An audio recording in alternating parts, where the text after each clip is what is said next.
Documento 139. Los 12 apóstoles.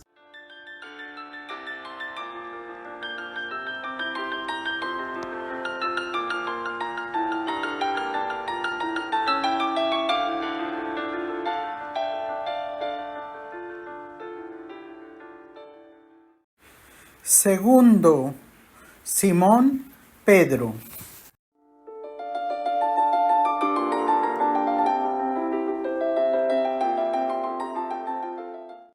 Cuando Simón se unió a los apóstoles tenía 30 años.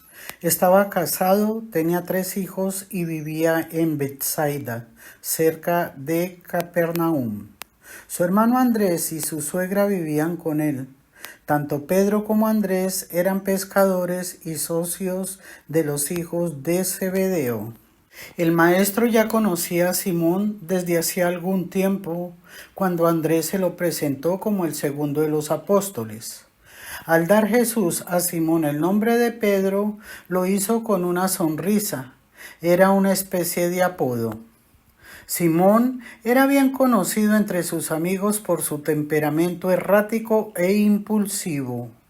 Es verdad que más tarde le dio Jesús una importancia nueva y significativa a este apodo originalmente otorgado a la ligera.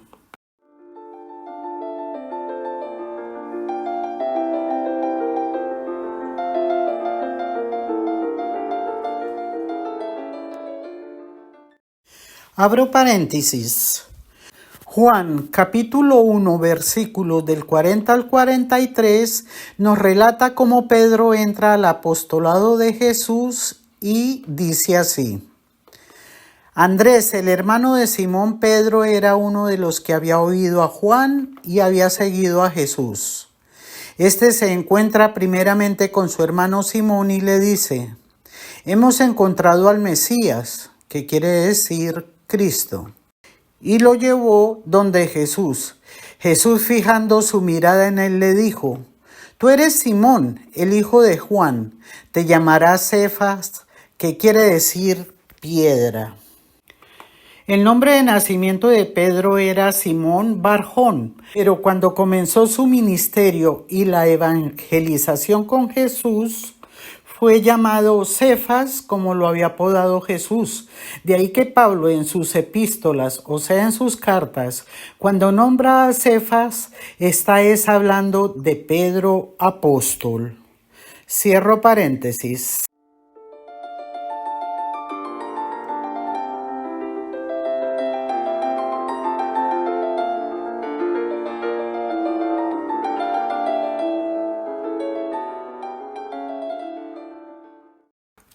Simón Pedro era impulsivo y optimista.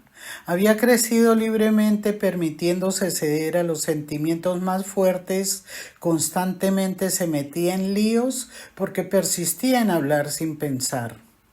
Esta impulsividad también le causaba problemas incesantes a todos sus amigos y asociados y era la causa de que su maestro muchas veces le regañara suavemente. El único motivo por el cual Pedro no se metía en más líos aún por su forma impulsiva de hablar era que desde muy temprano aprendió a compartir muchos de sus planes y proyectos con su hermano Andrés antes de aventurarse a proponerlos en público. Pedro era un orador locuaz, elocuente y dramático. También era un líder natural que sabía inspirar a las multitudes, un pensador sagaz, pero no un razonador profundo. Hacía más preguntas él solo que todos los apóstoles juntos, y aunque la mayoría de sus preguntas tenían sentido y valían la pena, muchas eran impensadas y tontas. Pedro no tenía una mente profunda, pero conocía su mente bastante bien. Por consiguiente, era hombre de decisiones rápidas y acción repentina. Mientras otros conversaban asombrados viendo a Jesús en la playa, Pedro se zambullía al agua y nadaba hacia la costa para encontrarse con el Maestro. El rasgo que Pedro más admiraba de Jesús era su extrema ternura. Pedro no se cansaba jamás de discurrir la paciencia de Jesús. Jamás olvidaría la lección acerca de perdonar al malhechor no 7 veces tan solo, sino 70 veces más 7.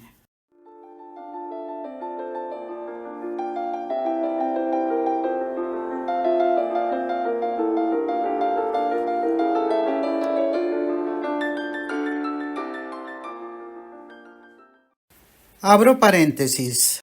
Esta lección que acabamos de leer la podemos encontrar también en Mateo capítulo 18 versículos 21 y 22 y está descrita así. Pedro se acercó entonces y le dijo: Señor, ¿cuántas veces tengo que perdonar las ofensas que me haga mi hermano? ¿Hasta 7 veces?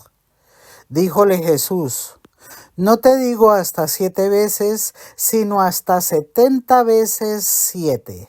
Cierro paréntesis.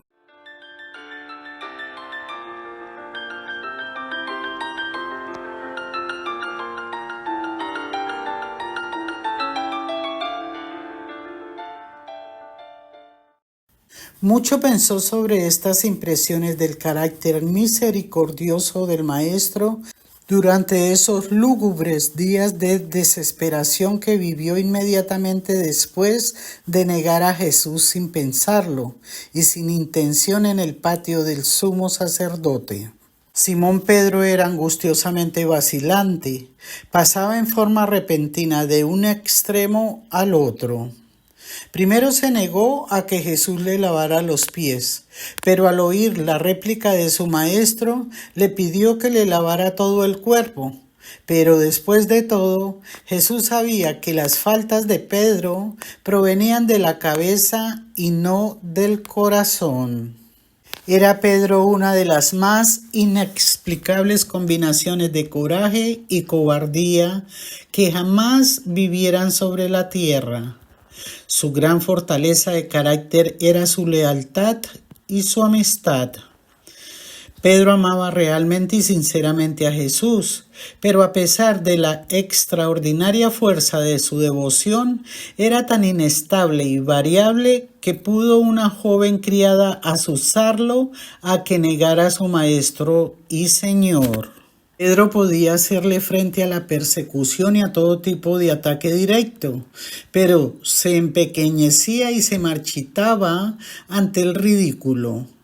Soldado valiente ante un ataque frontal, reaccionaba como un cobarde medroso ante un ataque sorpresivo desde la retaguardia. Pedro fue el primero entre los apóstoles en defender valientemente la obra de Felipe entre los samaritanos y la de Pablo entre los gentiles. Pero más tarde en Antioquía, al ser confrontado por un grupo de judaizantes que lo ridiculizaban, se retractó, alejándose temporalmente de los gentiles para luego traer sobre su cabeza la audaz denuncia de Pablo. Fue el primero entre los apóstoles en hacer una sincera confesión de la humanidad y la divinidad combinadas de Jesús y el primero, con excepción de Judas, en negarlo.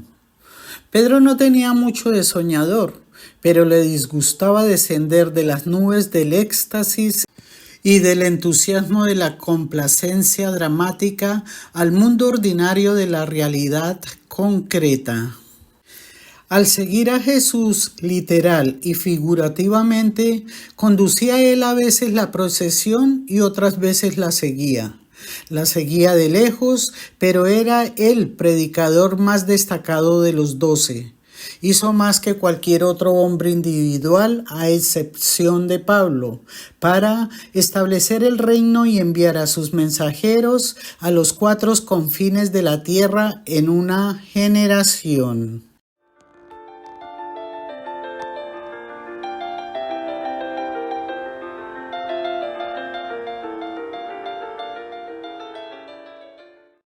Abro paréntesis. La negación del Maestro por parte de Pedro la podemos leer de la siguiente manera en Mateo capítulo 26, versículos del 33 al 35. Pedro intervino y dijo: aunque todos se escandalicen de ti, yo nunca me escandalizaré. Jesús le dijo: yo te aseguro que esta misma noche, antes de que el gallo cante, me habrás negado 3 veces. Dícele Pedro: aunque tenga que morir contigo, yo no te negaré.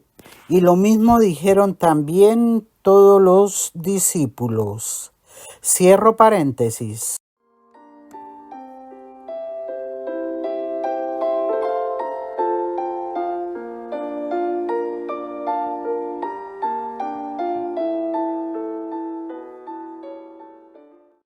Después de haber negado impulsivamente al Maestro, volvió a encontrarse a sí mismo, y con la orientación comprensiva y compasiva de Andrés, nuevamente encabezó el camino de vuelta a las redes de pesca, mientras los apóstoles se quedaban a la espera de lo que sucedería después de la crucifixión. Cuando estuvo plenamente seguro que Jesús lo había perdonado y supo que había sido recibido de vuelta en el redil del Maestro, las llamas del reino ardieron tan brillantemente en su alma que se convirtió en una gran luz salvadora para millares que vivían en las tinieblas. Después de partir de Jerusalén y antes de que Pablo se convirtiera en la fuerza motriz de las iglesias cristianas gentiles, Pedro viajó mucho, visitando todas las iglesias desde Babilonia hasta Corinto. Incluso visitó y ministró a muchas de las iglesias que habían sido fundadas por Pablo. Aunque mucho difería de Pedro y Pablo en temperamento y educación, incluso en teología, trabajaron juntos armoniosamente para la edificación de las iglesias durante sus últimos años. Se advierte algo del estilo y las enseñanzas de Pedro en los sermones parcialmente documentados por Lucas y en el Evangelio según Marcos. Su estilo vigoroso se muestra mejor en la carta conocida como la primera epístola de Pedro. Así era antes de que ésta fuera posteriormente modificada por un discípulo de Pablo. Pero Pedro persistió en cometer el error de tratar de convencer a los judíos de que Jesús era, después de todo, real y verdaderamente el Mesías judío. Hasta el día de su muerte, la mente de Simón Pedro siguió confundida entre los conceptos de Jesús como el Mesías judío, Cristo como el Redentor del mundo y el Hijo del Hombre como la revelación de Dios, el Padre amante de toda la humanidad. La esposa de Pedro era una mujer muy capaz. Trabajó duramente muchos años de manera aceptable como miembro de la Organización de las Mujeres y cuando Pedro tuvo que irse de Jerusalén, lo acompañó ella en todos sus viajes a las iglesias y en todas sus excursiones misioneras. Y el día en que su ilustre marido entregó su vida, ella fue arrojada a las bestias salvajes en la arena de Roma. Así pues, este hombre, Pedro, que tan cerca había estado de Jesús, que había pertenecido a su círculo íntimo, partió de Jerusalén y proclamó la buena nueva del reino con poder y gloria.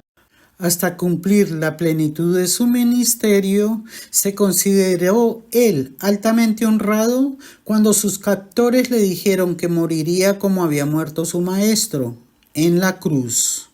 Así pues, fue Simón Pedro crucificado en Roma.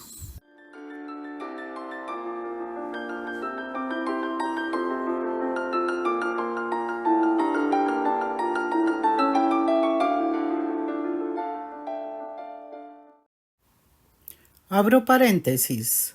Para terminar con esta magnífica biografía del apóstol Pedro, que solo el libro de Urantia puede ofrecer, agregaremos otros datos relevantes como lo son que Simón Pedro es considerado por la Iglesia Católica como el primer papa. Esto dado al matiz de las siguientes palabras de Jesús: Tú eres Pedro, y sobre esta piedra edificaré mi iglesia, y el poder de la muerte no prevalecerá contra ella. Yo te daré las llaves del reino del cielo. Todo lo que ates en la tierra quedará atado en el cielo, y todo lo que desates en la tierra quedará desatado en el cielo. Esto lo encontraremos en Mateo capítulo 16, versículos 18 al 19. La Iglesia Ortodoxa lo reconoce a él y a sus sucesores de forma honorífica como patriarca de Occidente. Es decir, que los patriarcas de Antioquía, sirio-ortodoxos, greco-ortodoxos, maronitas, sirio-católicos y greco-católicos también se consideran sucesores de Pedro, ya que estas iglesias son apostólicas. Según la tradición, la iglesia de Antioquía fue fundada por los apóstoles Pedro, Pablo y Bernabé. Antioquía era la tercera ciudad más grande del Imperio Romano, además fue la capital de la provincia romana de Siria desde el año 64 a.C. y la capital de la diócesis civil de Oriente, establecida en el año 297 por el emperador Diocleciano. Antioquía era apodada la hermosa corona de Oriente y la ciudad más maravillosa de Oriente. Por las vivencias de Simón Pedro, su evangelización y la fundación de la Iglesia cristiana, se aprecia que las dos religiones del Medio Oriente aceptadas por el Imperio Romano eran solo el cristianismo y el judaísmo. Después vinieron las invasiones musulmanas que hasta el día de hoy siguen declarando la guerra a Israel y a las comunidades cristianas que viven en el Medio Oriente. Cierro paréntesis.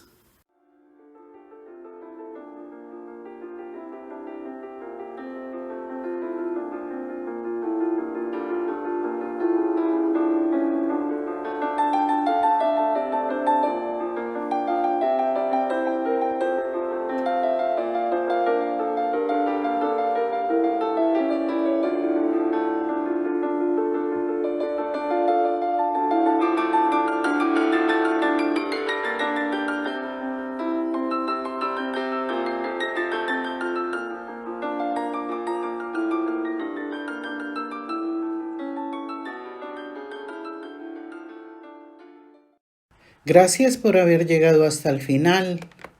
Los ángeles, arcángeles, querubines y huestes del universo que guían hacia la verdad, bondad, el bien, el amor y la belleza, y que trabajan de la mano con el Todopoderoso y su Hijo Jesucristo, les llene de bendiciones sus hermosos corazones.